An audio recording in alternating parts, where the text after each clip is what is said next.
जनवरी night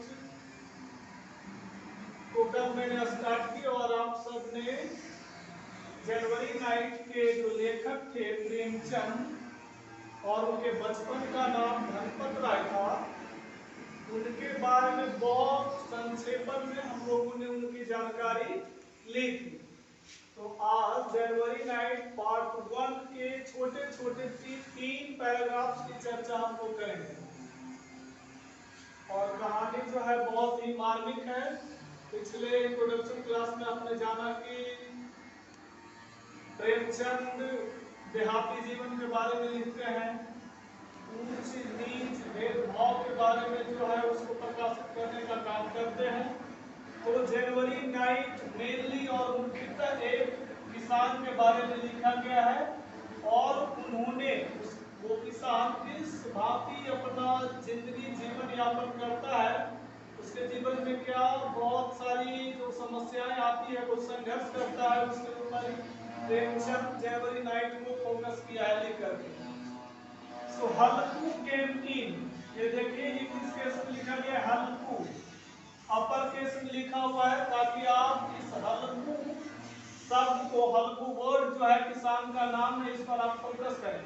हल्कू upper case में और सारी सेंटेंसेस जो हैं इस पैराग्राफ के, ये सारे सेंटेंस केस में। सेंटेंस केस में क्या होता है, सेंटेंस का सिर्फ पहला लेटर कैपिटल होता है और सारा का सारा क्या होता है, स्मॉल होता है। सो हल्कू क्या है, अपर केस में। सो हल्कू केम इन, हल्कू अंदर आया and said to his wife, और अपने बीवी से बोलता है, पत्नी से बोलता है, पत्नी से बोला, द लैंडलॉर्ड्स कम, उसका जो मालिक है, मालिक उसके पास इसलिए आया है ताकि हल्कू जो है एक किसान है, पट्टेदार किसान है, वो पट्टा लेकर के खेती बाड़ी करता है और अपना जीवन यापन चलाने का काम करता है। सो कहता है the landlords come get the rupees you set aside, अपने बीवी को बोल रहा है कि तुमने जिस अलग उद्देश्य से जो कुछ पैसे जमा करके रखे हैं वो तुम मुझे दे दो। The landlords come get the rupees you set aside, I will give him the money, मैं उसे पैसे दे दूंगा, किसे, लैंडलॉर्ड्स को, जिसके जमीन को वो पट्टे पर लिया है। I will give him the money and somehow or other we will get along without it, हम लोग उसे पैसे दे देंगे और उस पैसे के बिना भी हम किसी दूसरे तरीके से मैनेज कर लेंगे, उस पैसे के बिना भी हम अपने दैनिक जो हमारा उद्देश्य है, दैनिक जीवन चलाने के लिए जो हमें उस पैसे की आवश्यकता है, उसके बिना भी मैं अपने इन सारी चीजों को मैनेज कर लूंगा। I will give him the money and somehow or other we will get along without it, उन पैसों के बिना मैं अपना समस्याएं जो है, हमारी जो मुश्किलें हैं, हमारा जो कार्य है, उसको मैं मैनेज कर लूंगा। Munni, Munni first letter capital, proper noun का फर्स्ट लेटर कैपिटल होता है, ये मैंने आपको बताया था। So Munni had been sweeping, Munni क्या कर रही थी, झाड़ू लगा रही थी।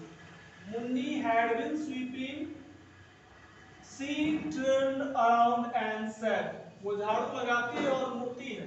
देखते हैं जब आप झाड़ू लगाते हुए रहते हैं तो आपका विचरण बहुत से जगहों पे होता है, पूर्व पश्चिम उत्तर दक्षिण, आप घूम घूम कर भी झाड़ू लगाते हैं और घर के बाहर से शासन कोई आता है तो आप उसे मुड़ करके देखते हैं और उसका प्रतिक्रिया देते हैं, जवाब देते हैं। सो मुन्नी क्या होती है, झाड़ू लगा रही होती है और वो घूम करके अपने पति हल्कू को बोलती है, जवाब देती है। She turned around and said, but there's only 3 rupees, कृपया यहाँ और केवल कितने रुपए हैं, मेरे पास 3 रुपए ही तो हैं। But there's only 3 rupees if you gave them to him, अगर आप उसे भी दे देते हैं, अपने पति को कह रहा है कौन, बीवी बोल रही है कि अगर आप उन 3 रुपयों को भी अपने मालिक को दे देते हैं, लैंडलॉर्ड को दे देते हैं, तो where is the blanket going to come from, आप कंबल कहां से लाएंगे। उन जमाने में 3 रुपए उस छोटे से पट्टेदार किसान के पास होना बहुत बहुत बड़ी बात थी। और ब्लैंकेट की चर्चा इसलिए हो रहा है क्योंकि पूस की रात है, पूस की रात है, माघ की रात है, बहुत कम रूह को कपा देने वाली ठंडक है। और चूंकि ये किसान है, इसको उस कम कपाने वाली रात में भी खेत में रहना होता है, खेत पर जाकर के अपने फसलों की रखवाली करनी होती है। So if you give them to him, where is the blanket going to come from? आप कंबल कहां से लाओगे? इसका उद्देश्य था कि हम ये जो 3 रुपए बचा करके रखे हैं, इस बचे हुए 3 रुपए से हम कंबल लाएंगे, है ना? How are you going to get through these January nights in the fields?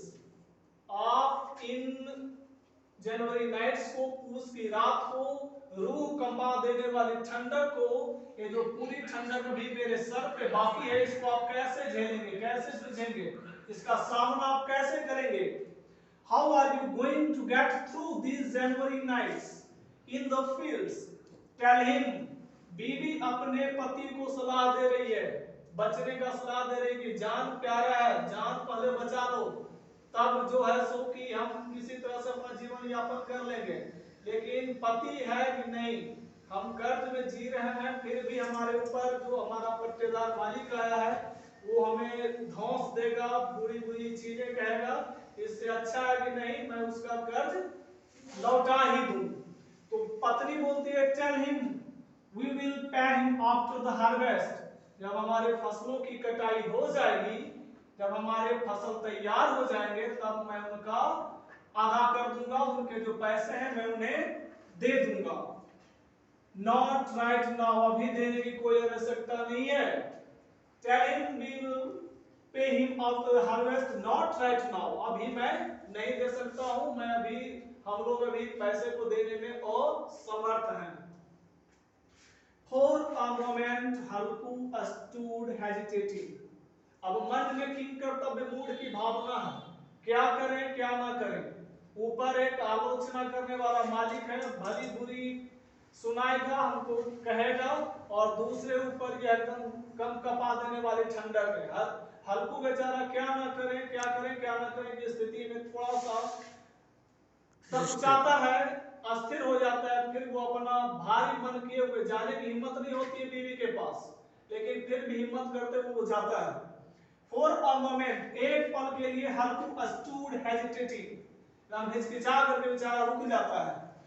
January was on the top of them, और इन सबों से बड़ी बात थी, बीवी कह रही है मालिक का ऊपर से अलगे धौस है, जनवरी का रात है, जनवरी का कम कपा देने वाली ठंडक है, और सबसे ज्यादा यही चुभता था किसको? मुन्नी को, किसान परिवार को उन जमाने में। लेकिन फिर भी हल्कू कहता है कि नहीं, हम ठंडक बर्दाश्त कर लेंगे, चाहे हमारा मौत इस ठंडक में हो ही क्यों ना जाए, इससे अच्छा है कि हम कर्ज अदा ही कर दें। January was on the top of them. Without a blanket, he could not possibly sleep in the fields at night. एक कंबल के बिना ये कतई संभव नहीं था कि हल्कू अपने उस खेतों की सुरक्षा के लिए ठंडक रात में खेत में रह सकता था। Without a blanket, एक कंबल के बिना, he could not possibly sleep in the fields at night. But, लेकिन the landlord would not be paid off. लेकिन अपने उस मालिक को भी टाला नहीं जा सकता था, उससे कोई बहाना बनाया जा नहीं सकता था। हमको भी क्या था, बाध्य था कि अब कोई और उपाय नहीं है, बहुत बार ये आ चुका है, जा चुका है, इससे बहुत सारी बातें हो चुकी है, इस बार ये मानेगा नहीं और हमें जली कटी बुरी चीजें हमको ये सुनाएगा। But the landlord would not be put off. He had threatened and insulted him.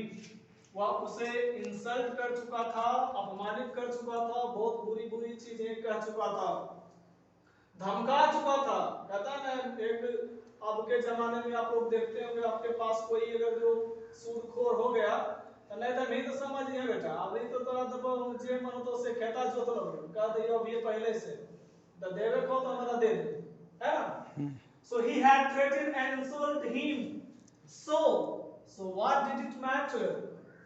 तो फिर आखिर बात ही क्या है? So what did it matter if they died in the cold weather? अगर हम उसकी जली कटी सुने तो इससे अच्छा है कि इन ठंड भरी रूह कपा देने वाली रात में ठंडक में मर जाना ही भला कहीं इससे ज्यादा अच्छा है। So what did it matter if they died in the cold weather as long as they could just take care of his calamity right now? Calamity right now का मतलब है कि उसके मन में जो ये विचार उत्पन्न हो चुका था, हम इस विचार से आकंपित हो गया था, कंपित हो गया था कि ऊपर से ठंडा है, जनवरी नाइट है, खेत में जाकर के फसल को देखना है, और सबसे ऊपर उसको किसका डर था कि मालिक अभी आ चुका है, पहले भी हम टाल चुके थे उसको, पहले भी बात हो चुका है, वह भली भांति हमको जरूर ही हमको क्या करेगा, धमकाएगा, फिर बुरी बात कहेगा, हमको अपमानित करेगा। इससे कहीं ज्यादा अच्छा है कि हम इस ठंडक भरी रात से मर ही क्यों ना जाए। So what did it matter if they died in the cold weather as long as they could just take care of his calamity right now? मालिक की जली कटी सुनने से अच्छा है कि ठंड भरी रातों में हम मर जाएं। As he thought this, ज्यों ही उसके मन में ये सभी भावनाएं आई, ये सभी विचार उसके मन में आए, he moved his heavy body. He moved his heavy, कहता है ना लोग एकदम हमारा तो एकदम पैर भारी हो गया भाई, हमारा एकदम मन भारी हो गया, अब हमसे कुछ नहीं कहा जाता है, ना ही कुछ सुनने की इच्छा है, फिर भी लेकिन क्या करता है, as he thought this, ज्यों ही इन ये सभी बातें उसके मन में आती हैं, हर के मन में आती है, he moved his heavy body and came close to his wife. क्योंकि बीवी भी धमका रही है, धमका रही इस भांति अपने पति के हित के लिए कि पैसा दे दोगे कंबल नहीं आएगा, अभी तुमको खेत में संघर्ष करना है, जूझना है, मर जाओगे। फिर भी आता है बीवी के पास क्या कहने के लिए, and came close to his wife, अपने बीवी के पास आया, trying to coax her। देख रहे हो, एक तरफ से मालिक को भी सुनना है उसको, मालिक का अपमान उसके सर पर है, दूसरी तरफ बीवी जो है, चूंकि बीवी उससे उसके हित के लिए कहती है कि उससे पैसा बाद में देंगे, फिर भी हल्कू किस स्थिति में, हल्कू ट्राइंग टू कॉक्स हिम, हल्कू से खुशामद करने के लिए आता है, मनाने के लिए आता है, trying to coax her and said, और क्या कहा, कहता है come on give it to me, come on give it to me, ये जो पैसे हैं ये तुम मुझे दे दो, I'll figure out some other plan, मैं कुछ और तरीके ढूंढ लूंगा, कुछ और चीजें मैं कर लूंगा, ताकि उससे जो हमारा एक उद्देश्य है कंबल खरीदने का, उस अन्य प्लान से मैं कंबल खरीद लूंगा। और आगे की कहानी आज हम यहीं स्टॉप करते हैं, आगे नेक्स्ट स्टॉप में होगा, स्टेप में पार्ट 2 बनेगा इसका, और इसी के साथ यहाँ तक की सेवा समाप्ति होती है।